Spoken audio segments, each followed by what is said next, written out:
Welcome to Thinking Through Autonomy, a podcast to help you understand the promise and impact of autonomous land and air vehicles in our world. I'm Ken Dunlap, managing partner of Catalyst Go, taking you on this journey. Hear and read more at thinkingthroughautonomy.com. Now it's time to take your hands off the wheel, foot off the pedal, hand off that throttle, and let's go. Welcome to this edition of Thinking Through Autonomy. We're here with Israel Stol, noted author, serial inventor, for the second part of this three-part series on innovation and creativity. In part one of the series, we asked why should we care about creativity in our lives and organizations? And in this part, we're going to discuss the particulars of innovation and creativity. And yes, we've promised we'll wrap it up in part three with a wild ride thinking through the ways in which you can bring creativity to your workplace. Israel Stol, welcome back to Thinking Through Autonomy for our second in a series of conversations on creativity and innovation. We're really glad to have you back in our studio. Thank you. You wrote this book. It's called Creativity in Its Practice. And quite frankly, that book was so interesting, I did track you down and I said, I need to find the person who wrote this book, and that's how we met. And I want to know, what made you write a book? What happened? You sat down and said, I need to write a book? Or tell me a little bit about how creativity in its practice came into being. And by the way, folks, it's available on the Amazon store right now. Yeah, as an engineer for about 36 years in industry, I was involved with several projects, and there were situations where I had opportunities to invent different solutions, advance different concepts for different applications in the welding and assembly area for our customers. So after doing it for a long time and securing a number of patents, myself and often my colleagues, I've become very, very curious about the creative process and how it is different from the innovation. As a result, I decided to write the book as a way of conveying my understanding and my insights into these two areas and share them with students, share them with different organizations, hoping that they will benefit from my experience. That's great. Did writing this book get in the way of your inventing? Was it a compliment to your inventing? No, it was not a chore. It did not get into my way of doing my job. I still was employed by the company that employed me. In addition, I engaged my daughter, her name is Israel Stol, who is a very good English writer. And she was able to edit the book for me and polish it to the form that it is right now. Well, it's an amazing book. It's one of those books, after having been involved in several successful and unsuccessful corporate innovation programs, it's a book that I wish I would have had when I started, because I think it would have solved a lot of the problems that we wound up experiencing in these various endeavors we had at the various companies I worked at. Let's go and start at the basics, Israel. Can you tell the audience what is creativity? We've bounded and bandied that word around for an episode and a half now, but what is it? What is creativity? Allow me to start to ask you, or the listeners, to use their imagination before I get to my definition of creativity. I would like to ask you to imagine that you are in a universe of available, accessible information in different areas, which is based on, let's say, your recollections from your childhood, your personal experience, your education, your exposure to expertise and characteristics and personalities of other individuals, friends or colleagues, whatever is accessible. And I would like you to think for a moment of taking this vast number of seemingly discrete pieces of information, accessible pieces of information, and applying some of them to solve a given problem. The way you would solve the problem, you would consciously and or unconsciously, subconsciously, will take select pieces of information, this accessible information, combine them in a certain way that will give you the solution. That is an invention. When an invention takes place, it is a singularity. It happens at a very specific time and space only once. There's always a first time, and anything that follows that, will be different. That gets to my definition of creativity. My definition of creativity is as follows. It is recombinant imitation with a new twist. It's a very simple definition, and I hope that you and other people will be able to reflect on it and apply it and use it. That's fascinating, very fascinating. But I think I have a more basic question for you, because in my experience, we have creative people, we have folks who like things in order. What if I have a personality that needs order and likes repetition and likes patterns and finds comfort in the patterns and in the order? Does that mean I should stop listening to this podcast because really there's no reason for me to understand creativity?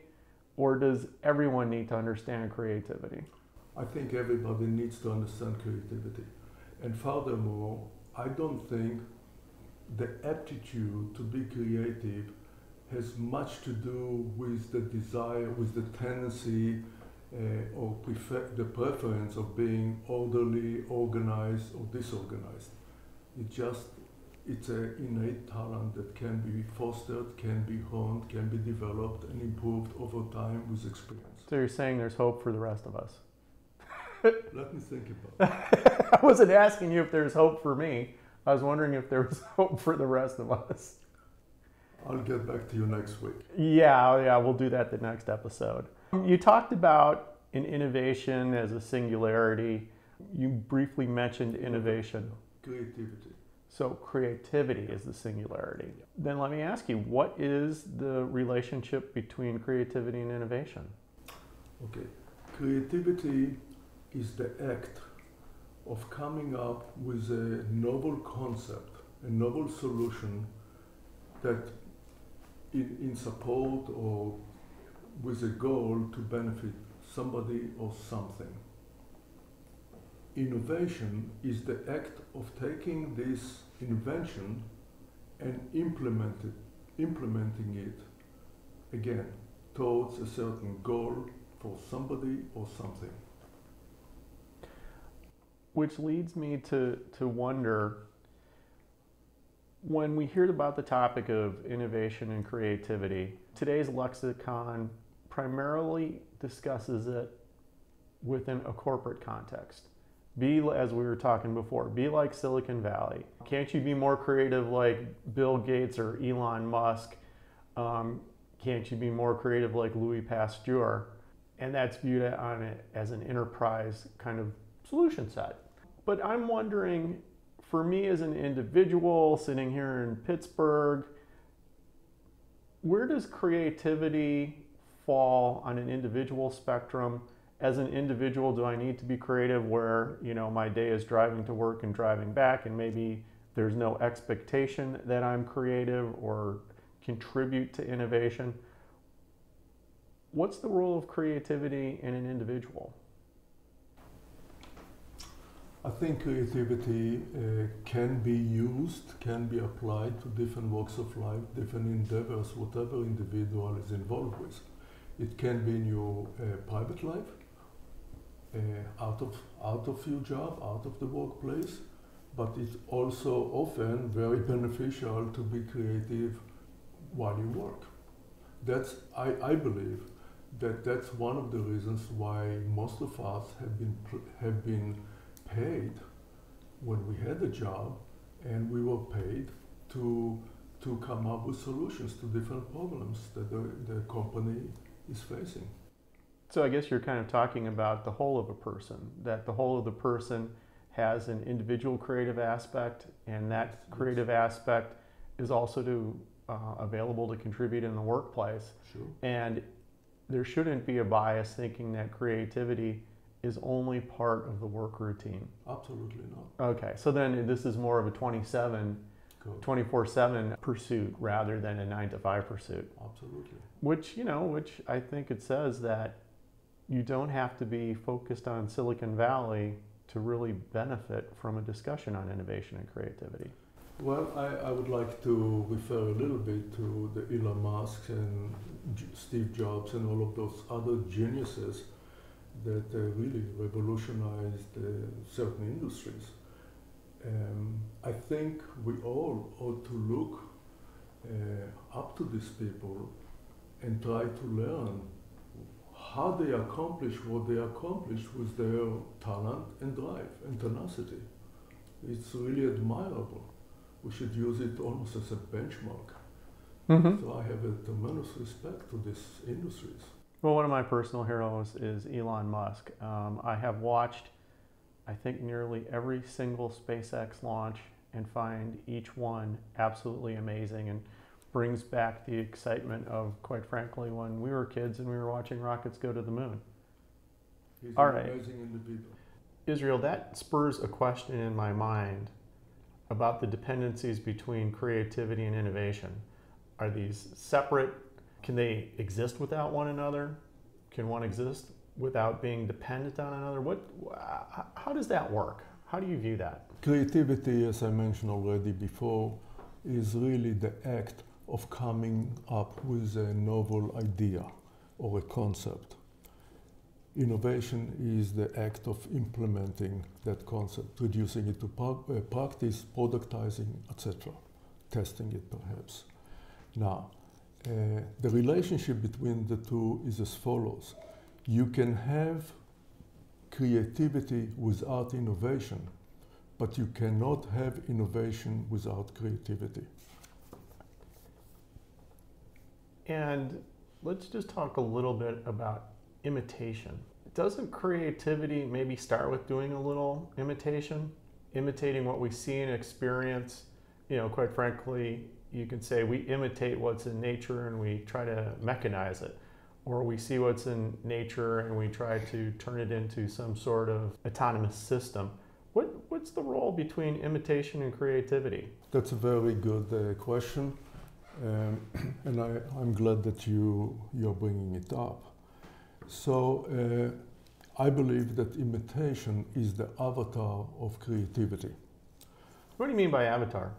It's really the precedent, it's the foundation for being able to be creative. Now, before I get back to the creativity and my definition, which I already mentioned before, I want to distinguish two types of imitation. One type of imitation, it's the direct imitation or mundane imitation. This is the act where one repeats exactly what was done or is being done by somebody else or another system, yes? The other type of imitation is creative, imitation. And creative imitation is the act of taking what is known and often it consists of several points of information, accessible information, and reconfiguring the relationship between those elements and coming up with something new. This is the singularity that I talked about before. Mm-hmm.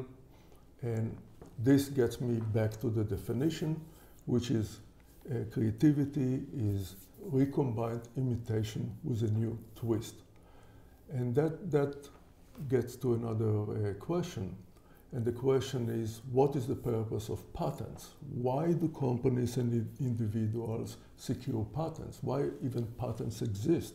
We have a patent office and international bodies to police patents and so on. I believe that all patents, the purpose of the patents is to capture the twists that I just talked about. But it's all based on imitation. It stems from imitation. So let's kind of roll this conversation into the workplace. The top question is, well, can you tell me, Israel, what a creative person looks like? But maybe there's a deeper question. What are some of the hallmarks or key traits of creative people? So if you decide you need a creative person on your team, if you need to foster creativity in a team that doesn't have it, what are some of these key traits that you kind of focus on?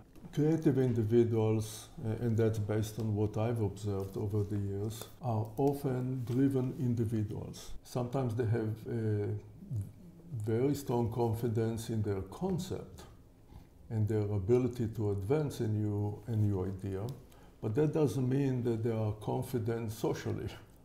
So when you talk about confidence, it's really related to the person and or the activity that he or she are. Israel, we've been talking a lot about creativity and creativity of individuals and creativity of teams, but I want to know, what does a creative person look like? How, as a manager, do I know that this person is creative? How do I know if I'm creative myself? What are kind of the qualities I need to think about, whether it's internally or look at externally for candidates and teams, if I'm really concentrating on building a truly creative organization and a truly creative team? What's a creative person look like? Yeah, this is there are no specific attributes that apply to all inventive individuals. It's very situational and dispositional, the personality of the person and so on. But I would like to start, as far as organizations are concerned, and the need to identify creative individuals, one has to start with the track record of an individual. The management or supervisory personnel and even colleagues. After a while, they would start to notice that certain individuals are very deft with coming up with interesting ideas and solutions to certain problems.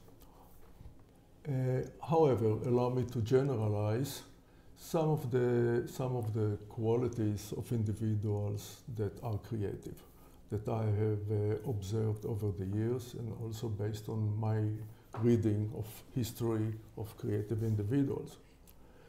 It really starts with individuals that have the innate aptitude to be creative. What does that mean?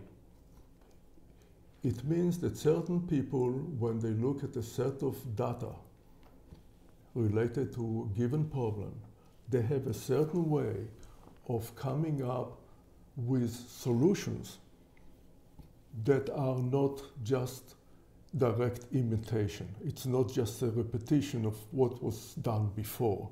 They are able to take and reflect on what they have known, what they have learned in the past, and come up based on this data, take different parts of this data in different areas and amalgamate it to come up with an invention, with a solution. So aptitude is very important. And can you test for that? We'll talk about that later, if you can or cannot. But I think yes. I think there are different aptitude tests to test creativity, but we have to be careful. Because creativity, it does not apply only to one area, one discipline. They are able. It's just like different types of intelligence. For example, there's an emotional intelligence, there's intelligence of analytical intelligence, and so on. So in the aptitude area, in the area of creativity, there are certain individuals that are very creative in certain areas. For example, take Bach, Vivaldi, Mozart, Baroque composers and contemporary composers such as Michael Jackson. Okay, they have had the aptitude to come up with incredibly beautiful and attractive, appealing, aesthetically and emotionally appealing music based on their aptitude, their talent to do that. So one way of approaching it is maybe aptitude is a form of intelligence. Okay? The other quality or attribute of a creative individual is often creative individuals make a decision to want to be creative. They almost mentally dedicate themselves to be creative. Creative individuals often are voracious readers, and they have a very strong desire and appetite to learn different areas. Yeah, I think in your book you call it openness to learning. Openness to learning, yes. In order to play out or act on their creative abilities, many of them are very confident in what they do. They believe, whether it's right or wrong, but they believe, they have a firm conviction that their ideas are sound and potentially implementable. They are very, very tenacious and persistent in pursuing their ideas because of their belief in those ideas. Another area which is extremely important, especially for corporate creativity, is many times creative individuals are willing and often seek collaboration with people in different disciplines and expertise that complement what they're trying to do. Even, let's say that there's a person that is very creative, that doesn't mean that that individual knows everything about all disciplines. And allow me to take Elon Musk, okay, who is one of my idols when it comes to creativity. He has come up he has established SpaceX. He's not a mechanical engineer. He's not a metallurgical engineer. He's not an aviation engineer, aerospace engineer. But his genius was, in order to actualize his concept, okay, and establish SpaceX, he brought in very, very talented engineers in mechanical engineering, metallurgical engineering, testing engineers, quality assurance engineers, chemical engineers, aerospace engineers, and on and on and on. So he was able and willing to engage these different talents, okay, to be able to implement his concept, his vision. So if my thought is, you will only find creative people locked away in their garage by themselves or locked away in their basement by themselves, that is probably a misunderstanding of where true creativity comes from. No, there are some individuals that do lock themselves in the garage. Those are the I don't know, sole inventors or sole creative individuals. For example, Goodyear, who came up with the improvement of the tires. He came up with the idea, he came across through experimentation with the idea of putting sulfur into caoutchouc, which is natural rubber. And that's what enabled him to come up with create a whole industry, which is the tire industry. And he did it pretty much on his own. Okay, all right. Yeah. And there are many, many other examples. Now, another very good example of a very creative individual that was using different talents is Thomas Edison. Thomas Edison, he came up with the ticker, and he came up with ideas associated with the incandescent lamp and telephone and so on and on and on. But nevertheless, in order to implement some of his concept, he engaged technicians and engineers that knew much more about electricity, knew much more about how to process tungsten, and so on. Many, many talents. And he founded the first applied research and development center in New Jersey, Menlo Park. But again, he was very talented, he was very inventive, but he recognized that he needed other talents and expertise to help him implement and realize his inventions. As we get near the end of our podcast, one of the things that has struck me from your book in the conversations that we've had is that while we all think of creativity in glowing terms, where we idolize creative people and creative processes, creativity has a dual nature, doesn't it? I mean, there's, so to speak, a dark side of the force, and we need to understand that. Tell us a little bit more about, let's just call it the dark side of creativity. I'm glad you asked that. Creativity has two faces to it, like mirror images of each other. I call them the destructive type of creativity and constructive. Whether an invention is used for nefarious purposes, destructive purposes, or constructive, beneficial purposes to humanity. Well, the difference between a nuclear reactor and a nuclear bomb. Yes. This is dictated by two simple variables. Those are the situational variable, which is the more objective variable.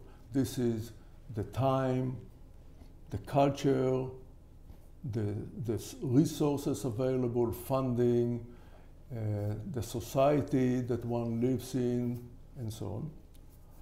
And the dispositional variable. The dispositional is the more subjective part of this equation, and that is dictated by the aptitude of the individual, the personality of the individual, his or her ability to follow the conventions or break from these conventions and be daring and go against the mainstream. Those are the characteristics of a person. But these two variables, the situational and dispositional, they dictate whether an invention becomes constructive or destructive. Your example of nuclear technology is a very good one. Einstein, based on his realization or development of the theory of relativity and understanding of physics of atoms, he predicted that, calculated the potential of building a nuclear bomb. And his equation was mc squared, where c is the speed of light, m is mass, and this is energy. And that's the nuclear bomb. That's the basis for the nuclear bomb. In the United States, Fermi and some other people, physicists, have demonstrated the feasibility of getting a nuclear reaction, which could generate enormous amounts of energy. So this is the foundation of the nuclear industry. At the same time, physicists during Nazi Germany under Hitler, they started to develop a nuclear bomb in Norway and so on. So the same technology, based on the same invention, okay, could be used either to be very destructive or very constructive for civilian purposes. The same is with chemistry. Chemistry can be used for warfare, yes, destruction of many people. It can be used also for getting all the appliances and all the beneficial agents that we are benefiting from. And that's, you know, that is kind of, I would say, the aspect of creativity that kind of hits you across the back of the head, where yes. you realize that there is a dual use, quite frankly, for a lot of the technologies that are developed. Yes. You have a very interesting insight in your book, though. Instead of having this cross-pollination of people and ideas and creativity and patents, that this explosion of creativity is actually creating silos, not only in academia, but there's silos within our corporations, there's silos in the various industrial disciplines out there, and that's actually hurting creativity. Can you maybe expand a little bit more on that and what you've said in your book. Yes. Silos basically in corporations or organizations, they are manifestation of our tribalism, tendency to be tribalized as individuals. We all have a strong instinctual sense or desire to belong. And that also applies to technological and scientific organizations. Now, let's look for example, to medicine. In medicine, there are so many fields nowadays that they seem to be unrelated to each other, but they are certainly related to each other. And what happens in medicine, often physicians that specialize in one area have very little desire and opportunity to communicate with physicians in other areas. For example, researchers that research Alzheimer, okay?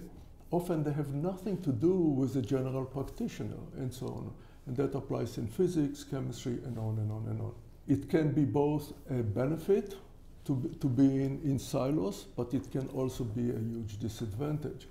And the disadvantage is already what you alluded to, and that is the disconnect of communication between these different disciplines, cross-pollination. On the other hand, by becoming more and more specialized, those silos are very beneficial in intensifying the focus of the people that are working in certain areas on what they are doing.